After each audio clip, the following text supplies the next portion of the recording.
All right, folks, welcome here. This is the DreamHack Last Chance quarterfinals. Dark versus Maru. Winner moves on to a date with DRG in the semis. But before we get into this game, before we get into what it means, before we get into what happens, I'd like to remind you all to like, comment, and subscribe to this video. It really does help us out with the algorithm. And if you want to contribute more directly to things like Brawlers Club and all the other tournaments that we run, get your hands on some replays, make sure to go check us out on Patreon. Link is in the description below. And then go. It really helps us out. But for now, we should introduce our players because this is sure to be a banger. And in the bottom left, in the blue, the best Terran player in the world, he is Maru.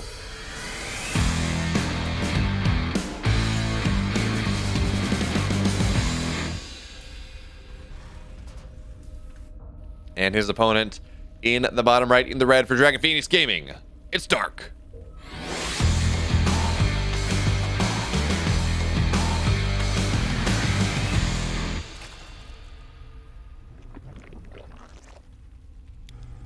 And you know, saying Maru is the best Terran player in the world isn't fair. Because he may as well be the best player in the world. He has broken Cyril's all-time high Legielac rating. He doesn't seem to be losing in these last couple months. He lost to Rogue in the GSL Super Tournament Season 3, but other than that, I mean, he has just not been losing. But, you know, saying he's the best Terran player is not controversial. Saying he's the best player, other players have laid claim to that throne. And, of course, we'll find out who the best player in the world truly is in about a month. Katowice, when that happens, this is, of course, the last tournament that we have access to that happens before we get to Katowice. In fact, that is why it is called Last Chance. Funny that. We should talk about the build that Maru has gone here for a moment because it's weird. It's novel. It's not something that you see all that often. He's gone double Barracks Reaper. But, you know, instead of the normal thing. Well, actually, the normal thing is not double Barracks Reaper. But anyways, he built his barracks in his main base because that means that there is no barracks in the wall, which would maybe kind of convince Dark that this is a 2 racks or something like that, just with the Overlord Scout. But Dark figured it out. That being said, he's not really committing to this very much at all. You know, there is no he hasn't built extra Zerglings. He hasn't gone and really done anything to deal with this, which is, you know, on the one hand, that's fine because it's only 3 Reapers. It's not a ton of DPS, but on the flip side, 3 Reapers do 2-shot drones. And Maru has taken the opportunity here that these Reapers, the space that these Reapers have provided to eBay block the third base of Dark. Which, this is not TVP. This is not something that we see really at all. But we do see it in this game, and it's pretty exciting.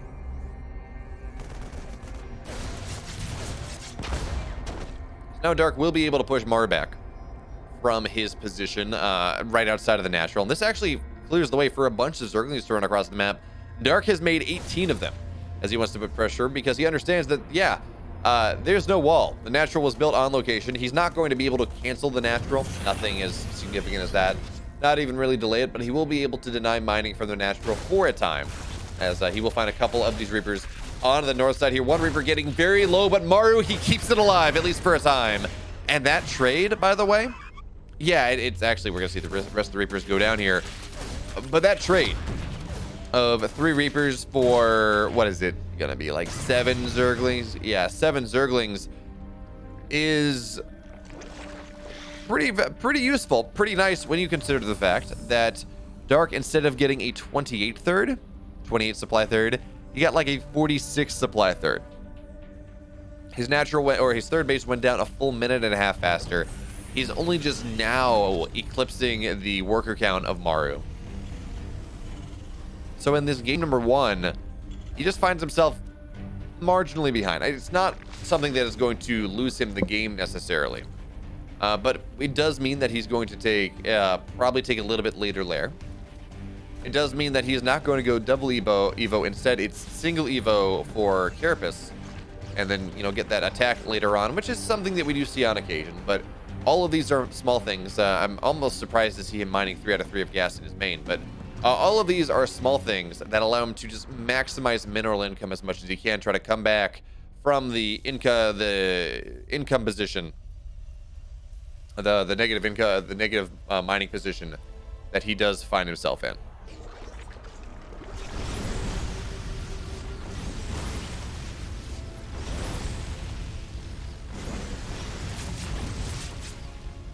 And of course, Maru, for his part, this is Blackburn. This is a map that, well, it starts rather short, gets pretty big pretty quickly, and as Zerg players will expand into the upper right, it's a map that actually becomes rather complicated to push into.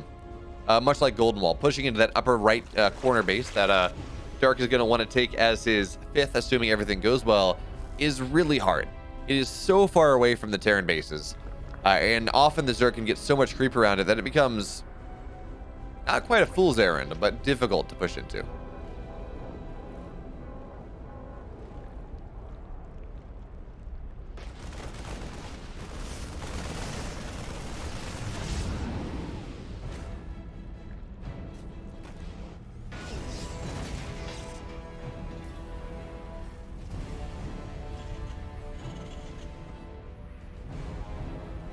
What I will say, though, is that there is one downside to what Maru has opted, like the one downside of the build that Maru has opted to go for as it stands. I mean, there are potential downsides, but Maru's not experiencing them right now, is the fact that realistically, he has not had much pressure on the map since these Reapers. Part of that is the fact that Dark put a bunch of Zerglings on the map, and he put pressure on instead, but also, you know, when you go double barracks like that, things are pushed back just a little bit.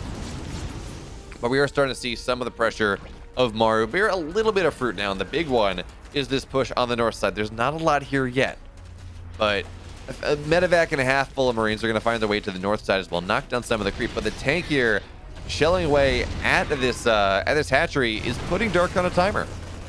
You never want to be equal in bases to a Terran player, and I mean, this is Dark's 4th. He does not have an extra base making somewhere else like we will often see Zerg players do, where they say, okay, I'm going to lose this base, but it's fine. I'm going to counterattack into the Terran's 3rd, and then I'm going to remove a lot of economy there, but I also have another base building elsewhere that will allow me to go and allow me to maintain mining. I can just sacrifice this base. It's okay. Well, Dark counterattacked. He did that, but he has not gone and established another base, another potential mining solution, another potential, and this is a big thing, production solution. Although he does have double hatch in the main, which does help there. And actually, yeah, this could be a free cancel as well. So Maru just doing such a good job of keeping Dark on these 3 bases. And the other thing we should point out, I briefly touched on the fact that this is a delayed layer.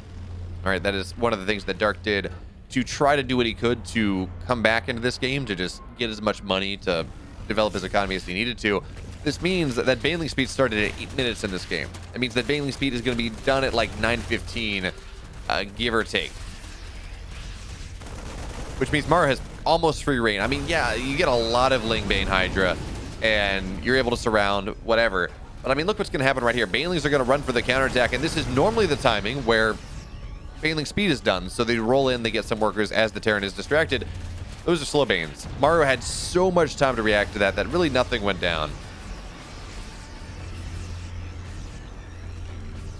Although this push from Maru is not going to get too much done. I mean, he's going to be down an upgrade, which means these banelings, even if they are, you know, slow banes for now, they're going to have that additional upgrade. It means they're not going to die nearly as quickly to these Marines, which means that maybe, just maybe, they're going to get a good connection here.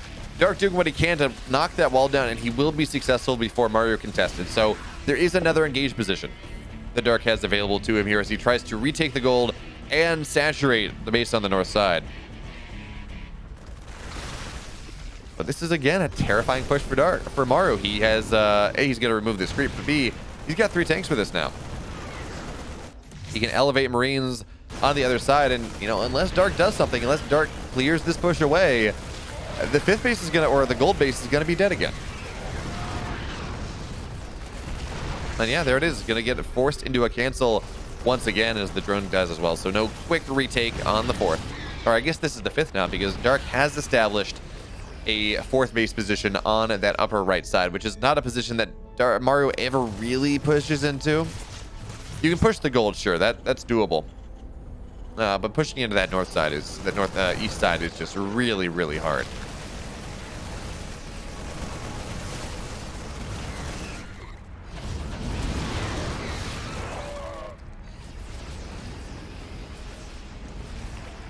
But notice both players here really fighting hard to establish control of that high ground position right around the gold. If Maru holds this, the gold is never being established. If Dark's able to take it from him, maybe he's got a shot here. It means he can spread his creep through the high ground position. It means he can spread his creep elsewhere, but now we just got a massive flank coming in from Dark from the north, the south, and the east, trying to break on through. He's broken 2 clumps this army, but the army at the bottom from Maru is still standing strong. So many of the Bailings are going down, and while Dark, he broke 2/3 of the Terran army. That is a lot of bio that stands tall, that remains. Maru, he's got a 20 army supply now. It was even before the fight. A lot of those Bailings went down, and this means that Maru again is going to be able to at least deny positioning on that high ground, on that hill for Dark. Even if he's not going to take it himself, he denies the positioning.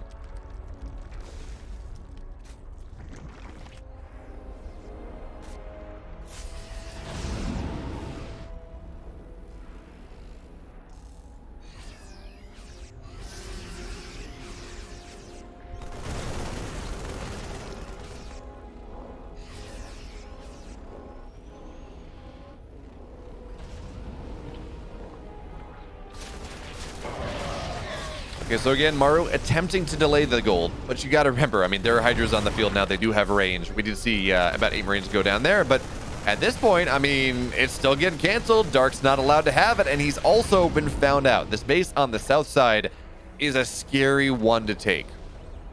We've been talking all game about how useful it is for the Zerg to expand into the northeast. How difficult it is for a Terran to push diagonally across a map like Blackburn. But there is nothing about that says that none of that matters when we're talking about this south side base.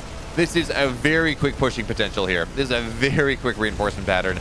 Dark is not going to be allowed to keep this base up. So again, Dark shot back down to 4 bases. Dark now even in base count with a Terran player, who has, by the way, out-traded him twice as well. It's like 6k to 9k. 6k to almost 10k, actually. Maru has been trading better. He's honestly had a better economy for the majority of the last 5 minutes, or at least for like half of the last 5 minutes. He has, you know, his upgrades, his 3/3 is just about done. Dark really has to buckle down here and start doing what his composition allows him to do. Yeah, Hydra Lurker Viper is like the one composition against a Terran player that can actually trade favorably. The Mutiling Bane is all about economic advantage, as the 5th base will be denied. The gold base will be denied once again. Ling Bane Muta, or any sort of Ling Bane quote-unquote style, is all about income advantage. You trade worse, but you reinforce more, and you kill armies, and then you sweep across the map and kill the Terran. Hydra Lurker Viper actually allows you to play almost more like a mech player. You take bases slower, but what you are able to do is just trade really efficiently. And because of the amount of space control that Hydra Lurker Viper provides, you can send these massive Ling Bane counterattacks across the map like Dark is doing right now. So he's going to cancel a base. Actually, no, he's going to kill a base here. Very nice. He's going to sweep on in, and ideally, he's going to wipe out tons of economy. So already Zerglings, they find their way into the 3rd base. The tank has gone down in the natural pretty much immediately. We're going to see some of those supply depots go down as well, including some rich ones, which is not going to supply block Maru anyways because he's too many command centers, and he's going to find another base here. This one's going to get canceled. So at the end of the day, 11 workers have died. 1 base has died, or 1 potential command center has died, and 1 command center has been canceled. A really good move here. And now, because Maru was forced home, all this careful, expensive positioning that Maru has built in the center of the map, all of the missile turrets and the sensor towers and the tanks and the liberators and all of that stuff, it's dead. And if we look at resources lost now, it's less than 3k. Dark trading 2,000 resources in his favor over the last couple minutes, and this is what Hydra Lurker Viper can do. And now we got another... No. Dark says, I don't need to fight your entire army right now. I'm fine. I killed 15 more SCVs in the process.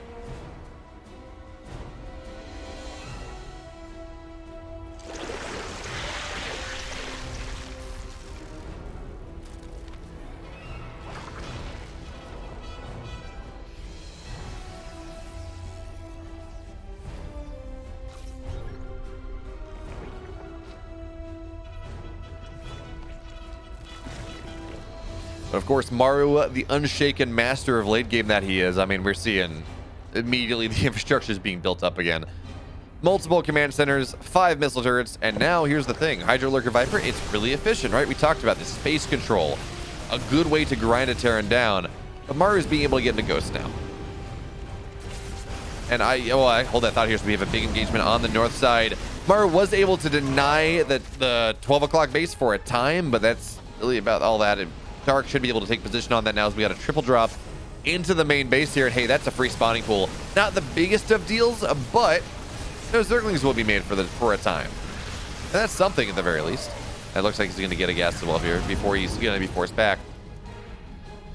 But as I was saying before, I was so rudely interrupted by Dark doing things and Maru doing things.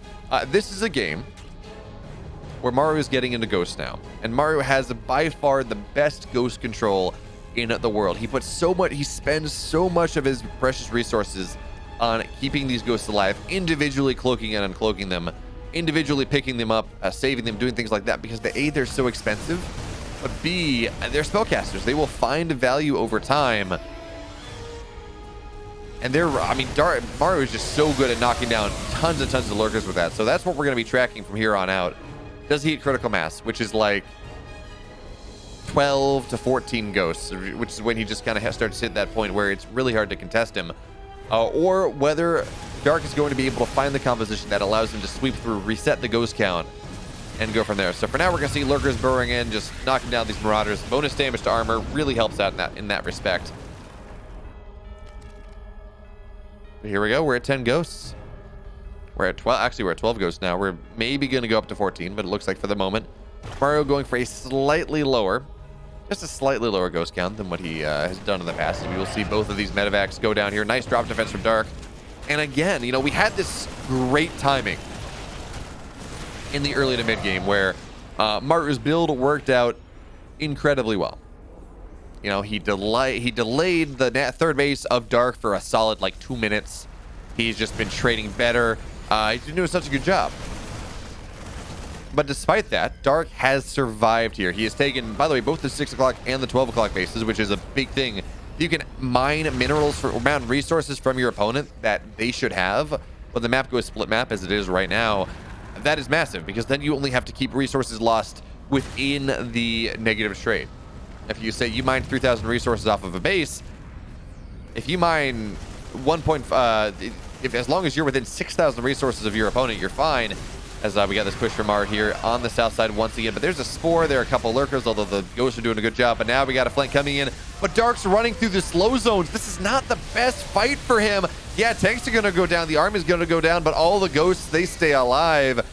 And Maru, we're looking at this, and Dark maintains his supply lead, but he just spent 1,000 gas on that. That was not the best trade for Dark here. Getting caught in those slow zones when there are tanks, they're ready to fire, and ghosts behind, even as that's a good surround, is not exactly what you're looking for. But again, Dark has the north and the south base. He has the 6 and 12 o'clock. And if he's able to mine anything significantly from that, it will make it difficult for Maru in the late game, because it's no longer going to be a game of Maru just, surviving until both player has every reasonable base that they can get, and the Terran has traded more, has traded better. We got a ghost secret agent on a mission here today, dropping a nuke on a base, on the, what is this, the 5th base, 6th base of Dark. And for the moment, Dark hasn't scouted this out yet. I guess he's just doing that thing where you kind of run through all your bases. You're like, where's the red dot? And he now finds the red dot. So, well, he gets a spore, and he gets an overlord. But it looks like this ghost is actually going to be able to sneak his way on out, and never mind.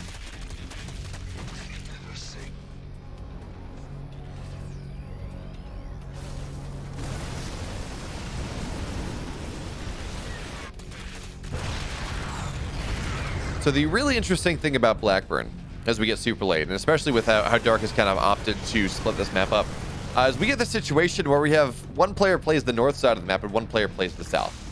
We're seeing this happen right now. Maru has been able to position himself so he can deny the space, not kill it, not take it yet, but deny it. And we see Dark really postured on the north side. Now, in the context of a ZVT, I really prefer to the Zerg to take the south side. If you got to take one versus the other, because, you know, the Terran taking the south side just really unlocks so much more of the map here. Banelings are going to run in, but again, the Ghosts and the tanks are doing a great job. But here's the break coming on in from Dark. One planetary goes down. Second planetary goes down. We need more than that. SCVs need to go down here for the amount of resources that have been spent. I kind of hope he doesn't commit to that base, because in all honesty, there's nothing there anymore. Not really. But 25 SCVs have died. The number goes to 30 here as the base is getting target fire down. The nuke will land, but not get too much of anything. But Ghosts are dead. And by the way, these are +3 cracklings, so they may even kill this planetary.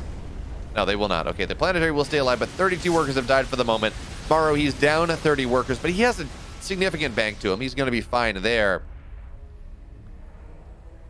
But Dark, he's got a second barrel to this gun. More Lings, more Banelings filter on in. The planetary didn't buy the first time, but it has died the second. These SCVs that were pulled to defend it now are SCVs that have been pulled to their doom. 37 workers go down as Banelings come crashing in. Do not get on top of the Ghosts, but 50 SCVs are dead. Maru, he's down on 26, and it's not like he's got a big bank. Sure, he can drop mules, and he's like 9 orbitals. 8 orbitals, excuse me. But, you know, again, that's just that's mules. That's not consistent mining. And by the way, Maru is, I didn't notice at the time, but Maru's on 5 factories. He can build 5 tanks at a time if that's what he wants.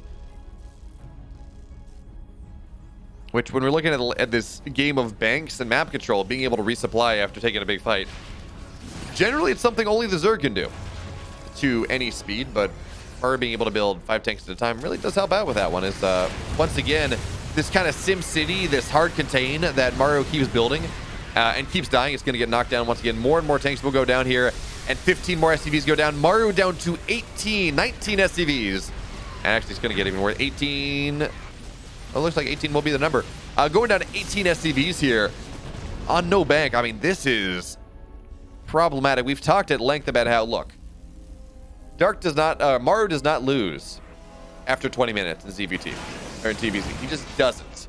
Doesn't matter how far behind he is. He's just so good at this matchup that he just does not lose regardless. So the fact that he is sitting here trading, well, not close to even. He's up 8,000 resources, but with his bank being depleted, with all of his mining being depleted, the fact that Dark is doing it to him off of the start that Dark had is nothing short of incredible. But now we have Maru pushing on the north side. Parasitic bombs are going to be good, but really only they knock down one Liberator, and this bank that this base that Maru is, well, that Dark is trying to mine from will be unsuccessful. But in exchange, Dark gets the base. He gets the south side base. He gets this position that Dark has been, or excuse me, that Maru has been muling from. And I didn't talk about it earlier, but one thing we see Zerg players do. So we see Zerg players take these bases. So there was a time where Dark had the north and south side base. And we see them take it like, great, you're doing this. But then they don't immediately mine with full efficiency. And in a game like this, really, when you were looking at these hotly contested bases, the Zerg is not going to be mining consistently from that base for the rest of the game. And if they do, then they won the game anyways. So what I would like to see, and what I don't think we see enough of, is as soon as you take one of those extremely hotly contested bases, you just pull 24 drones. You just mine efficiently there from the get-go. As nice abducts on 3 tanks are going to cause some problems here. But even still, that is a lot of Ghosts sitting here, and these Vipers don't have a lot of energy. Every time everything runs forward, of course, the snipes happen. And of course, that's the best part about Ghosts, or the worst part about it if you're a Zerg player. You don't really run away from these fights. Not really.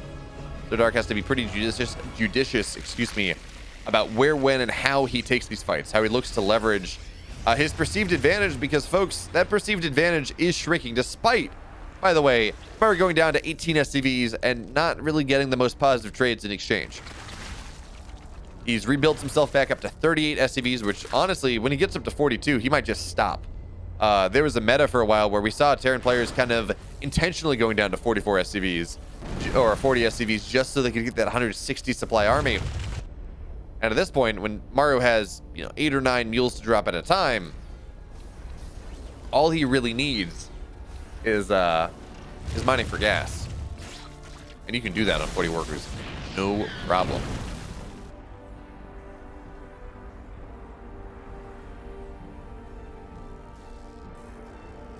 All right, so now Maru, he has been able to take the north base here, the 12 o'clock base, even as Dark is attempting to take the 6 o'clock. But I don't know. I feel like Maru has entrenched himself enough on the bottom side that this is going to be very hard for Dark to take. So he's going to push in now, trying to buy himself some time, buy himself some space to make sure that he can take this base. But these ghosts on the high ground are sniping pretty much anything and everything. As Dark's trying to push on in, but these liberators, these ghosts are just doing such a good job of making sure that this pressure from Dark is not cost effective in the slightest. So now Maru, he's up in army supply just a little bit. He was up more. Now the ghost on the south side, snipes a plenty here, knocking down almost every single lurker. Tanks on low ground, knocking down the hydras as well. The army supply of Dark is falling down, and Maru, he's done it again. From a position of tremendous weakness, he has found strength. He's knocked down all the lurkers. The hydras are going down. GG, Dark says. Maru, he takes game number 1. So here we are.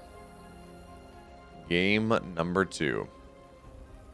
Maru was incredibly far ahead, or at least significantly far ahead in game number 1. And normally that means Maru is winning that game. We all remember the homily of Maru. If you're ahead against Maru, you're even. If you're even with Maru, you're behind. And if you're behind Maru, might as well GG, because you're dead.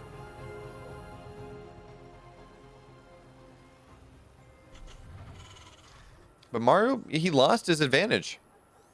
Dark started trading incredibly well. And then he knocked down, I think, like 55, 60 workers in a big run by. So going down to 18 SCVs with no bank, the fact that Maru was able to survive that game is nothing short of miraculous. And, you know, this is not the first time that he has pulled a rabbit out of a hat on Blackburn in particular.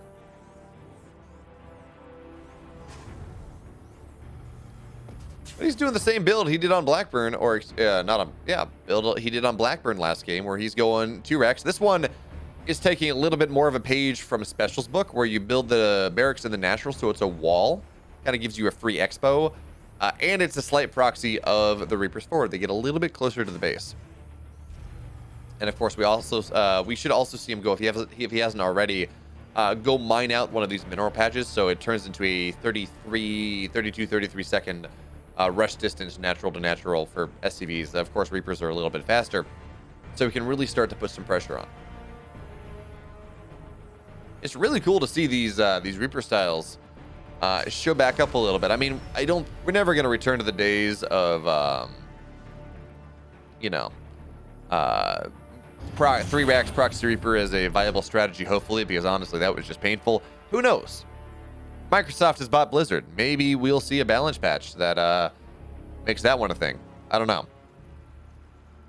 But what I do know is the Reaper will find its way into the natural just now, and Dark's response is a really good one. He's going for roaches. He's going for 19 drone roach timing. You get 5, 6 roaches. You build a couple Ravagers. You run across the map. You try to put some pressure.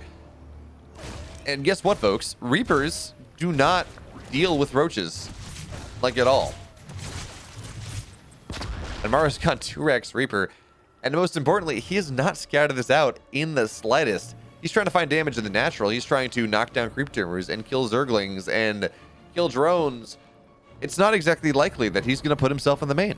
He's not going to run behind the mineral line and look for a scout there to find the roach warren. So the first time that Maru sees roaches, this is going to be the first time that he's aware of this tech in this game. And we're going to have to see whether Maru even figures it out before it hits his base, because right now the Reaper's at the front. They're not finding too much.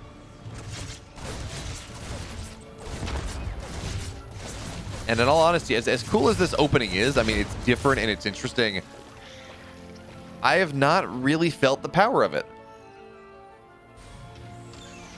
I mean, it denied the third base of Dark for a while, and then he built 18 lings, and that was an extra problem when he didn't get anything done with that. But other than that, I mean, I don't know that the Reapers forced that out so much as kind of Dark thought he saw timing because of it and was not able to make anything happen. But And this one, we got Ravagers on the way, we got Roaches on the way. Dark saying, thank you very much for making it even quicker to find my way into your natural. Well, the Roaches are here and the Ravagers are here. There are 2 Marines, 3 Reapers, and maybe a couple Hellions.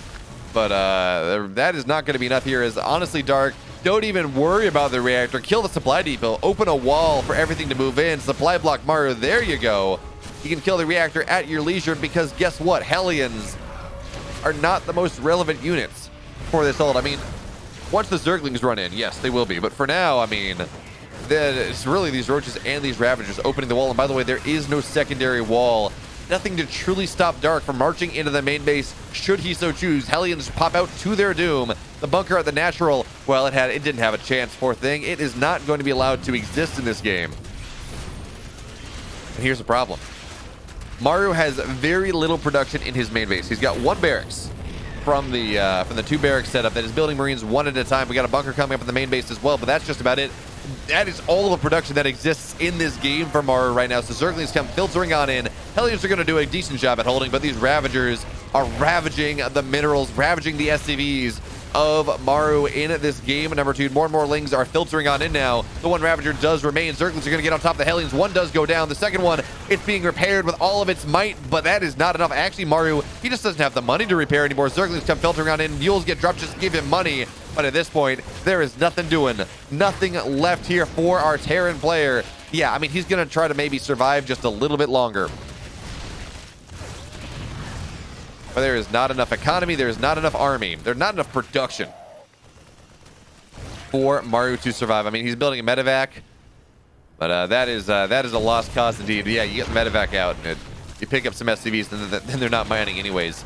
This Reaper, I mean, Reaper's got a bunch of kills. Reaper's got 9 kills, but 9 kills does not make up for the fact that Maru is on literally 1 SCV. GG Dark. He ties things up and takes us to game 3.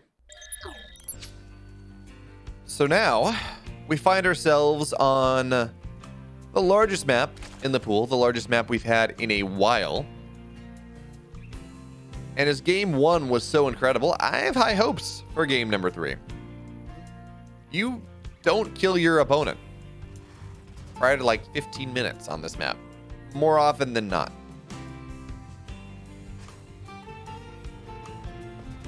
I mean, sure, PvP is its own thing. There are some all-ins that can work. But I'm pretty sure we're not going to see a 19 drone roach all-in or pressure build.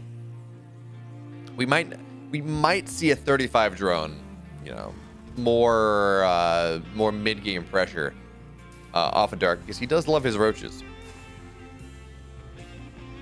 But I think in general, this game has the potential to go to another 20 minutes to give us some epic late game action.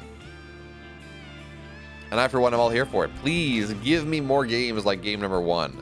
Inject that into my veins. Look how diligent Dark is being with this anti-2-rack scout.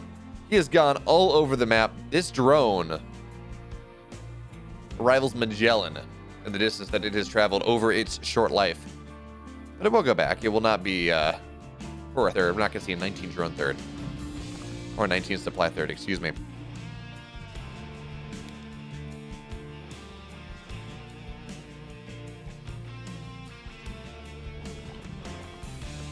But yeah, everything's normal for now.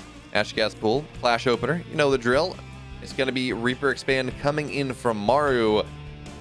And honestly, behind that, most likely, factory, starport, Hellions, Banshee, take a quick third, move into the mid game. The one potential wrinkle for this is Maru has been playing a little bit more mech against Zerg recently. He did so in the group stages. And that might be something. I mean, Glittering Ashes is not a terrible mech map. You can pretty easily defend your core 4 with a couple tanks because of the chokes, and then you're gravy, because the mech player needs to get to 4 bases. The downside is it's a little hard to get damage done on this map, and a mech player does want to do worker damage early just to make sure that they can stay alive. But for now, we're just going to have to see what Maru opts to go for, whether Dark opts to do anything super crazy. Again, nothing too crazy yet.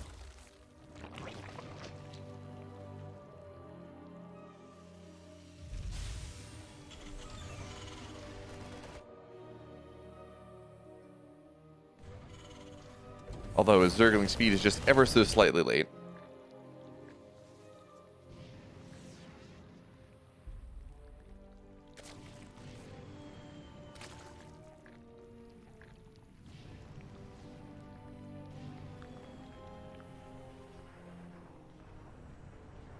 Actually, not just ever so slightly late, it's very late here. Generally, when you get up to 100 gas, and by the way, I believe Dark is 1 out of... yeah, he is cut his mining down. He's 1 out of 3. When you...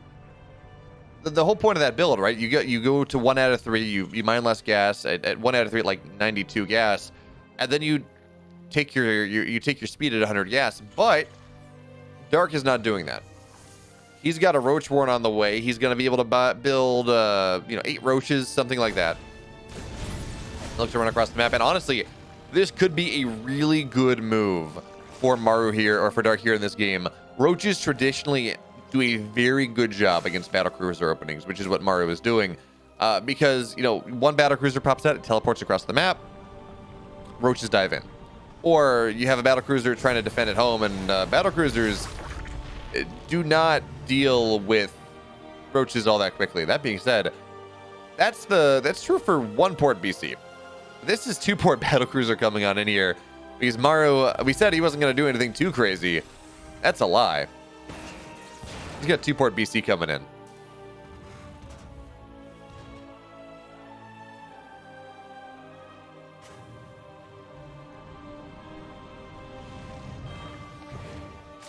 And this does change the calculus significantly. 1 port BC, you put 4 queens in position with a spore, you hold that off, you have 3 queens and a spore somewhere else, you rotate around, you really don't take too much damage, or at least you shouldn't. And then in the meantime, your roaches are across the map, as this is the case from Dark, roaches are across the map finding value. In this game, Maru has gotten a defensive Liberator, not defensive Banshee, but defensive Liberator, and that will do a really good job of dissuading Dark from going up this high ground, at least for a time, at least until he does have Ravagers, which are, of course, morphing now. But with 2 port battlecruiser, which is, again, what we're happening, first battlecruiser is going to be done soon. When you teleport across the map with 2 battlecruisers, you can kill queens pretty quickly. If all the queens have to be together, and there needs to be a spore there too, because there's just so much damage in 2 of those battlecruisers. Now Dark, he's trying to push on through, but the Liberator did not die because there were only 2 Ravagers at first. Of course, it takes 3 battles to kill. And yeah, Maru's going to be supply blocked for a little bit here as the supply depots do go down, but he already has backup supply depots coming on in place. First battlecruiser will complete, and well, we're going to have to see whether Maru looks to defend with this, or whether he just wants to run across the map and start damage of his own. For the moment, though, Dark's going to back up. He says, I don't know. I'm a little worried here. I haven't seen anything from you.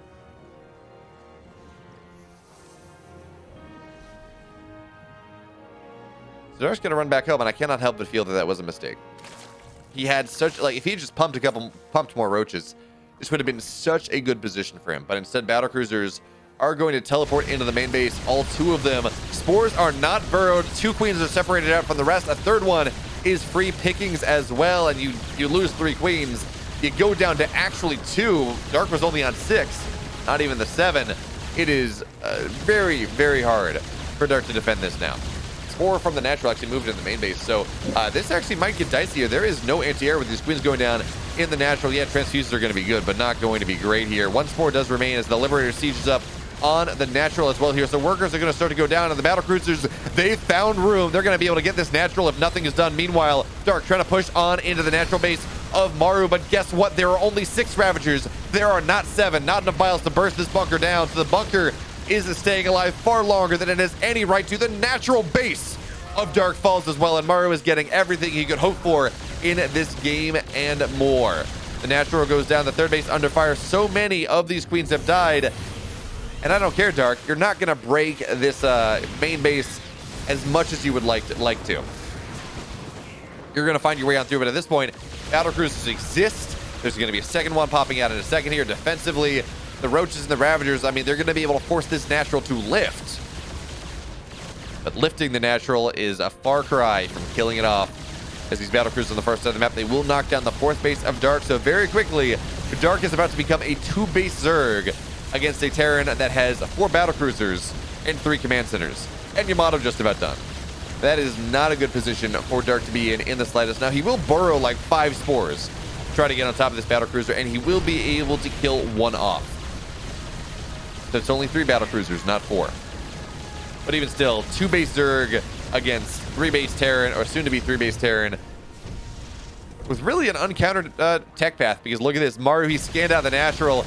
You might say, oh, Maru, why don't you stay at home and defend with your battlecruisers? Well, because you can cancel the Spire. You can knock down the one thing that will prevent these battlecruisers from reigning supreme, and he will not be successful in doing so. He will be able to knock that base down. Or that Spire down, excuse me. No Corruptors for a Dog's Age, as it looks like Yamato's the second one down as well here. And look at this, again, Spore dead airspace. The natural has died, the 4th base has died, now the lair's gonna die, and this is a 1 base Zerg trying to stay alive, and you know what?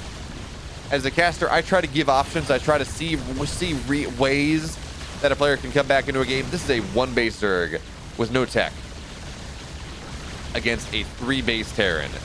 And that is, I don't even care that Maru's on 19 workers. His tech is uncountered.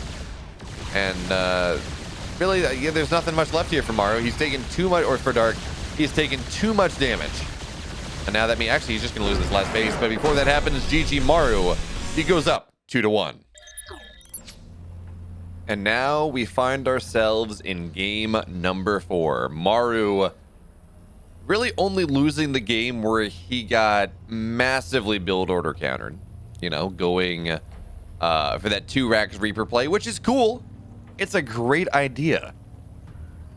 But when Darkness 19 drone roaches him, there's not a lot you're going to do, especially when that was only scouted as the roaches arrived in the natural. You're not really gonna do all that much for you. That's not one you're gonna win, unfortunately, for Maru. But everything else, he is just kind of dominated. I mean, even in the games that even in game 1 where he was behind in parts, it was winning in the early game, and it was sheer force of will that brought Dark back into it. But you know, we'll hold that thought. Let's not focus on the future or on the past, because we should be looking at what is happening in the present and thinking about the future. It is a 2 racks from Maru here in this game number 4. He's got a map to give. He is on serious points, and there is nothing more Maru than 2 racksing it when he's got a game to give. Actually, in any situation. In King of Battles, in the semifinals there, he was tied up against Dark, and he 2 racks the final game, and due to some really nice SCV RNG, he was able to knock down a bunch of drones, get his bases up, even if it was scouted early, and win the game shortly thereafter. Which is not going to happen this game, because SCVs are not really going to, or excuse me, drones are not really going to get pulled into the 2 barracks setup. At least not to try to delay the 2 barracks. It was too late for that. But Maru actually realizing that he's been scouted here, and the drones are rather developed, rather forward, to try to prevent the bunker, is actually going to get his first bunker really far away from the natural. So actually both these bunkers here, they will go up, but they will not be able to get damage done to the hatchery, which kind of makes this 2 racks a little bit harder. The position that actually, I guess the position that first SCV that got the bunker canceled would have been good enough, but now the creep is a little too developed. So what you're trying to do, you know, is, again, you're putting a bunker, maybe 2 bunkers in range of the hatchery, because that puts perpetual pressure on the Zerg player. But Maru's not going to do that. Instead, he's going to have to hop out of a bunker to put pressure on the hatch, and then hop back in, hop back out. It's a little bit less ideal. But the other interesting thing is we saw Dark going for an old school hold. Now, in fact, it's only 1 spine, not 2, that you would see in Heart of the Swarm. But the whole goal here is you put your spine in a position where it outranges the bunker. So there are kind of edge spots on the range of the spine that you can do that. But it looks like Dark messed up a little bit here. He's not quite in the proper position, so Marines are going to be able to jump out and do heavy damage to this spine before it burrows up in a more reasonable position where it can do damage, because spines take a while to burrow. This is a very injured spine at this point. Zergling's going to run forward, trying to break the break happen, but there are too many Marines there, and the bunkers, well, a couple Zerglings are not going to break that. So yeah, the spine is going to get healed. But we're at the point now where this the queens that are popping out, they have to be heal bots. They're not really going to be able to spend any energy injecting anything like that And when we look at Zerg early game, I mean, you need to be spending you need to be generating that larva early, at least out of one hatch, so you can build drones properly. Not that Jark has the luxury of building drones right now. He's lost too many lings. The spine is too low. He has to keep building Zerglings, Overlords, whatever he can to make sure that he doesn't die here. And even as we say that, I mean, Maru, he goes and he cancels the back bunker, which, you know, I don't know how I feel that. That gives Dark timing here. He says, yeah, I can go break this right now. A full surround on the bunker as the spine burrows, even as the spine dies. Well, you know, the Marines, the bunker, they're dead too. Maru will be forced backwards, will be forced to expand on the low ground. These are slow Zerglings. And as long as the Marines should be able to find a really good spot to section themselves away, to put themselves in a good sim city, or, you know, make sure there's less surface area, they should be able to get enough of these Zerglings that any sort of counterattack will be handled by the reactored Hellions coming out on the map. So even as Dark is able to finally break through here and not die, you know, there was a moment where Maru was up 7 workers on Dark, because Dark spent so much time building, well, anything that was not a drone out of the larva. And of course, Zerg, you can only build, you know, you can't build economy and army at the same time. Not really. And I love what Maru's doing behind this. He saw how much damage he got done with the battle cruisers last game, so he says, okay, you know what? Here is let's just do that again. I mean, I know you're not going to try to break me. You're not in a position to. Although I guess a roach swell could be maybe an idea, but the most common build-up out of a 2-Rex is going to be some sort of Banshee play. And in some way, shape, or form, because, well, roach timing's out of that, they're somewhat predictable. It's like building Stargate after a cannon rush, because you know at least it used to be. It's not as much anymore because it kept getting countered. You know, it used to be, well, okay, well, I'm going to Roach Ravager this, and it's going to be fine. So then you build a starport, you get some Void Rays, and, well, it's like, good luck. It's not going to work anymore. Similar idea with the Banshee. Keeps you safe, keeps you map control. So Maru plays into that just a little bit, and instead of going for a Banshee or a Liberator, something like that, you know, would give him, would build a little bit faster, it's battle cruisers. I'm going to have to see just how much damage he gets done now. There are only, well, 6 queens on the map right now. Surprisingly enough, sometimes we see Zerg players, they kind of cut queen production after a semi-successful 2-Rex. Because, again, 1 queen is worth just about 4 drones, if you think about it like that. You know, 150 minerals is 3 drones, and then opportunity cost. So, I don't know, 3.5 drones. So you only go up to 4 or something. You get your 5th, 6th, 7th queen, maybe just a little bit later.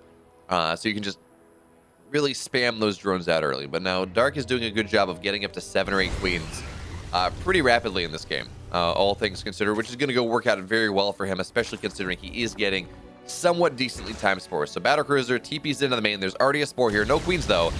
And I don't think this has the potential to get nearly as much damage as the Battlecruiser tech last game did, but also that Battlecruiser tech last game was 2-port Battlecruiser. This is single port. But we're talking about Battlecruisers. That's not the only really interesting thing in this game. Maru, he's got multiple factories coming down. He's got multiple armories going down. This is going to be mech from our Korean Terran player. And if this was Maru from a year ago, if you told me, wow, yeah, Maru's playing mech in TVZ, I would have thought you were crazy. Maru has started doing this just a little bit more often. Really, ever since Gumiho came back, we've seen him starting to experiment with this, both in TVT and TVZ. And in fact, he did it a couple times, I believe, through the group stage here, group stage of this tournament. So kind of see that, cool to see that happen. Hellions gonna look to dive in, but it looks like they're gonna get caught and surrounded. Really nice job here from Dark. He will deny any sort of harassment. Now the Battlecruiser, it got like 7 drones. Okay, yeah, it got 7 workers, which is, you know, non-zero. It's gonna get 8, maybe, yeah, 8 workers. But it's kind of stuck behind here for now. It's a little bit too low to continue to put pressure. Yes, Battlecruisers are super tanky, but you know, you don't want to run into 2 queens and a spore and do that. So they're just going to sit on the edge of things, knock down workers here or there. But it's going to have to run or teleport home, and most likely teleport home because it is stuck before it gets any more damage done. But Maru is playing for more than one battlecruiser. Second one runs out on the map now. Third one is on the way. And it's going to be interesting to see what style of mech Maru looks to go for. Of course, there are like two that really exist here in 2022. There's the old school, the Heart of the Swarm style, the Wings of Liberty style, where it's well, I guess I don't know if Thor was a thing, just very different in Wings of Liberty, where you just get like Hellbat tank Thor, maybe some Vikings if it's Broodlords later on, and it's just this really positional, really a cost-effective style that just dominates space. And then you have Battle Mech. And by the way, considering that this is a BC opener, it's more likely to be the former. But then you have Battle Mech, which is Cyclone Hellion, not Stellian Hyclone. But Cyclone Hellion, that is really a tempo controlling style. Roaches are hard to use against it because Mag Field Accelerator absolutely shreds any armored unit. And it just looks to dominate the map, snipe bases when that's available, and move from there. But as we see, we got a couple Cyclones on the way, but this really has been primarily tank production for the time being. In Dark Response, we're talking about old school stuff. I mean, this kind of isn't an anachronistic game. It's going to be, actually, there's a lot of queens popping out of this. I wonder whether Dark's going to try to get really aggressive here, whether this is just for creep spread, but that is a lot of queens popping out of this Nidus, and it will be Swarm Host Nidus as the name of the game for Dark in this game. This is something you want to see damage happen with the first round of Locusts for this to be worthwhile. You know, you snipe a base, you deny a lot of production, do something like that. The Locusts, they dive in a little bit too early, and while, of course, Blue Flame is not yet done, knocking down 2 Hellbats is not the value, and I guess you got a couple SCVs, is not really the value that you're looking for. And I mean, yeah, these queens are denying the nice, safe fourth base location that Maru is trying to go for. Oh, that is unfortunate. You want these Swarm Hosts to get like 3, 4, 5 shots, waves off before you consider them having, you know, maybe paid for themselves. I mean, they can do that earlier, but Swarm Hosts are free units, and their entire goal really is, you know, situate themselves and get multiple shots off and just keep the Terran below about 150 supply. But Maru's already gotten there. He got enough damage done with the 2 racks that was pretty successful for him, and now then with the battlecruiser play, that it's really hard for Dark to hit the proper tempo timing that he's looking for. Now, these tanks are dead, so it's going to be nice. He's starting to knock down the army of Maru just a little bit. But I fear that we're already kind of hitting that inflection point where Swarm Host, or like Roach Ravager Swarm Host, or any sort of Swarm Host style, is not really cost effective anymore. The Locusts never land, and even if they do land, they die really quickly because you just have too many Hellbats and or splash anti-air, things like that.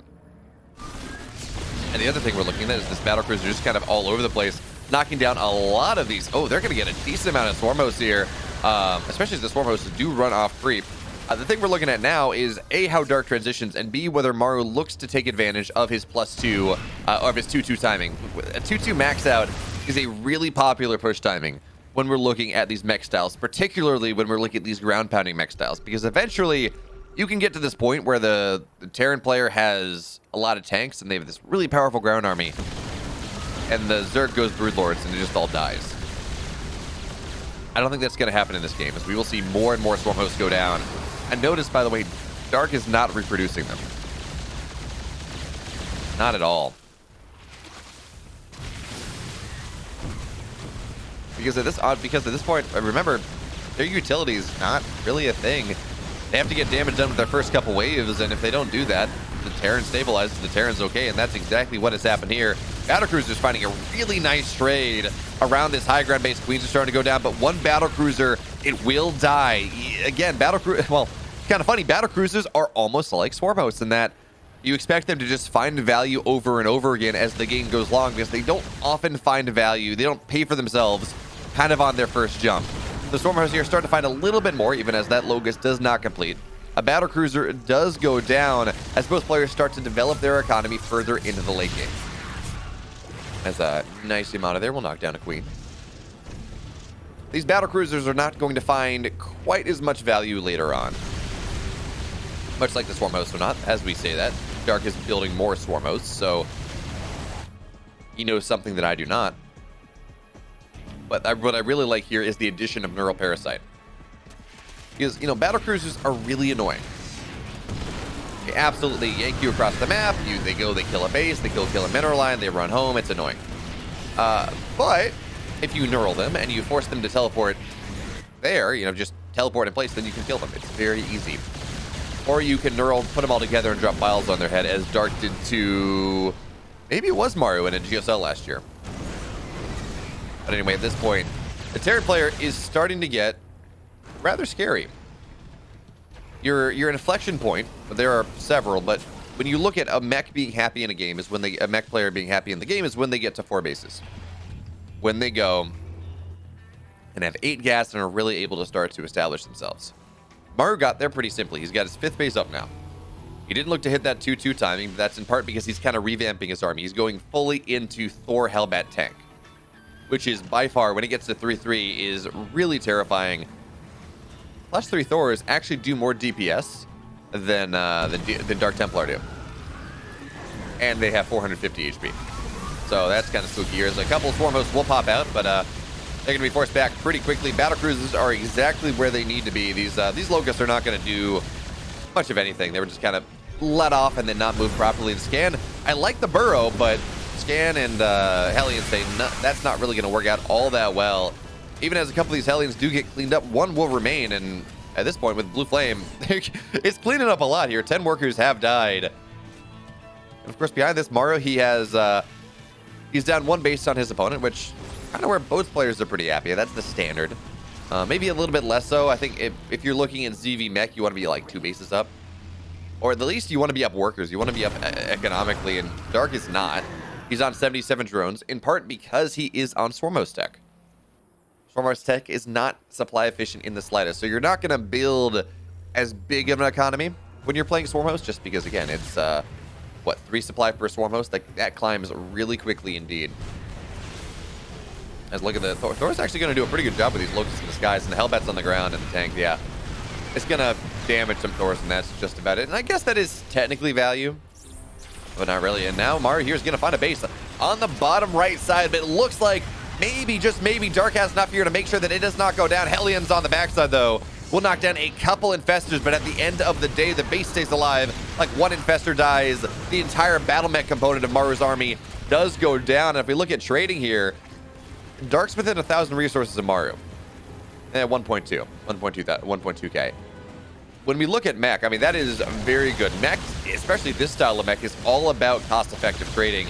And the fact that Dark is within 1,000, 1,200 resources is really good. But you also got to remember that is the goal of this style. That is the goal of the Swarmhost style. And while it is cost-effective, I don't feel like it is slowing down Maru enough. He is on 5 bases. He's got a big bank. He has 3-3 just about done.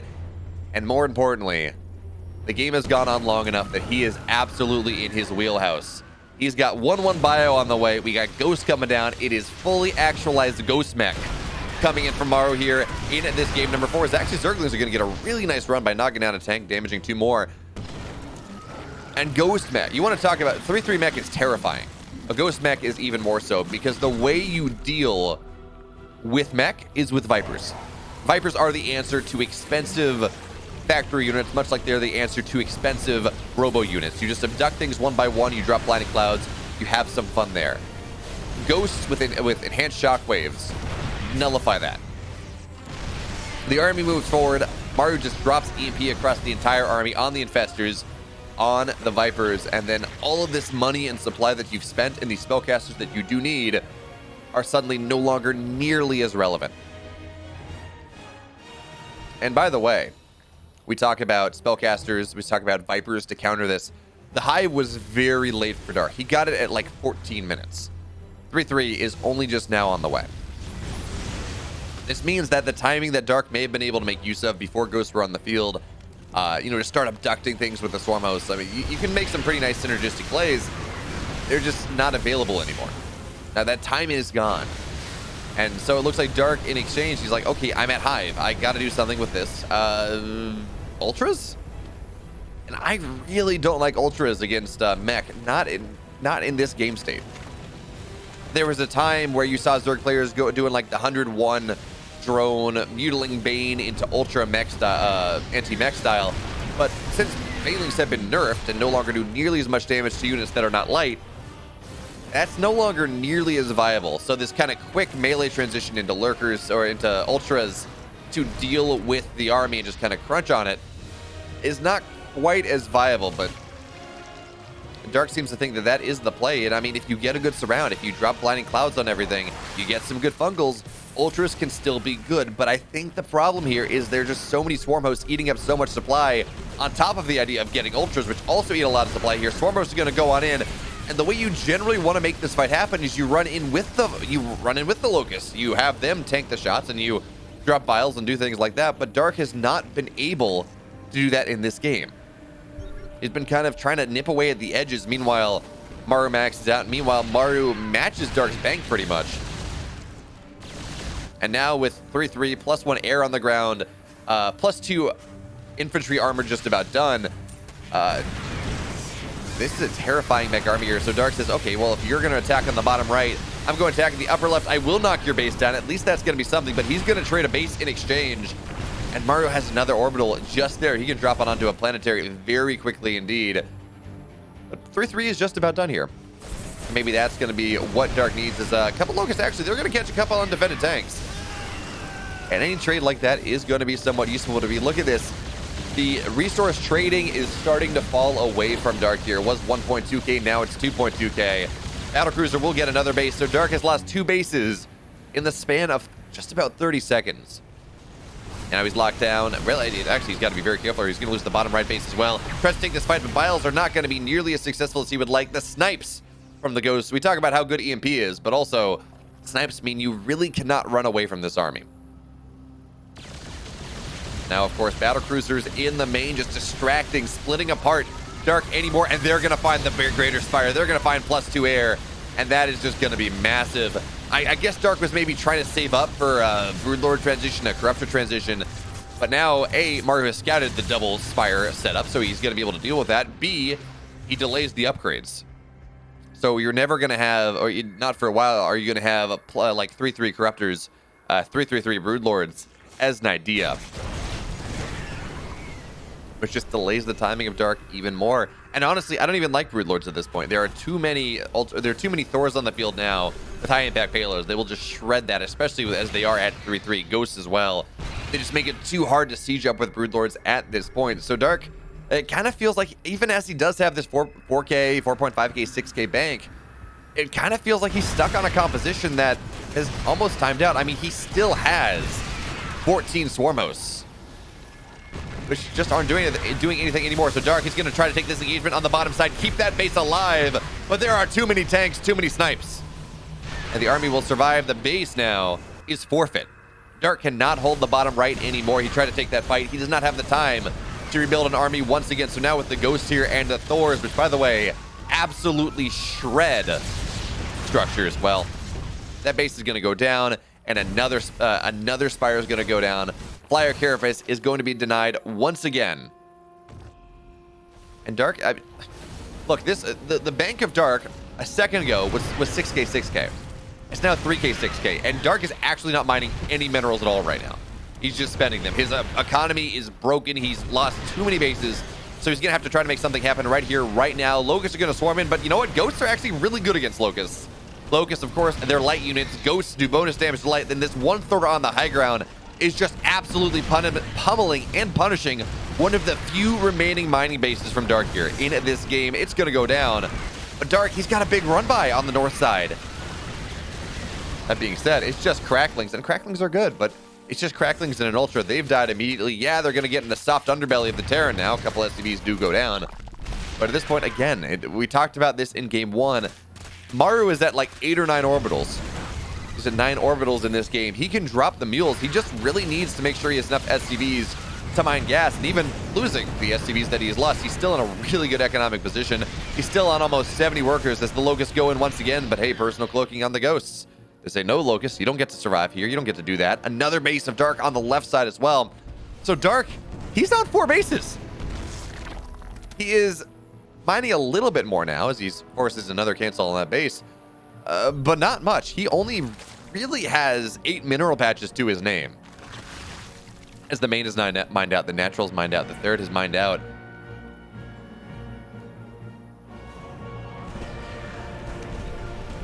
And this base is actually just going to die as well, not even get canceled. Dark cannot afford that. His bank, he's really shat. He does not have another army in this bank.